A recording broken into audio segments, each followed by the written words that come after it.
பாமகவில் நிலவி வரும் உட்கட்சி மோதல் காரணமாக மாம்பழம் சின்னம் முடங்கினால் என்டிஏ கூட்டணிக்கு பின்னடைவு ஏற்படும் என அதிமுக, பாஜக ஆகிய கட்சிகள் கவலையடைஞ்சிருக்கு.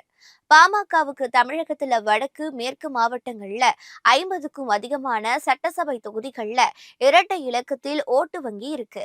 கடந்த 2021 சட்டசபை தேர்தல்ல அதிமுக, பாஜக, பாமக கூட்டணி 75 தொகுதிகள்ல வென்றது. இதில் 50 தொகுதிகள் வடக்கு, மேற்கு மாவட்டங்களை சேர்ந்தது. இந்த நிலையில பாமக நிறுவனர் ராமதாசுக்கும் அவரது மகன் அன்புமணிக்கும் இடையே பனிப்போர் நீடித்து வரும் நிலையில் பாமக தலைவராக அன்புமணியை தேர்தல் ஆணையம் அங்கீகரிச்சது. இதை எதிர்த்து டெல்லி உயர்நீதிமன்றத்தில் ராமதாஸ் தொடர்ந்த வழக்கு விசாரணையின் போது இருதரப்புக்கும் பிரச்சனை நீடித்தால் பாமகவின் மாம்பழ சின்னத்தை முடக்கும் நிலை ஏற்படும் என தேர்தல் ஆணையம் தெரிவிச்சிருக்கு. பாமக உட்கட்சி குழப்பங்களால் அக்கட்சியின் நிர்வாகிகளும் தொண்டர்களும் ஏற்கனவே மனசோர்வுல இருக்காங்க.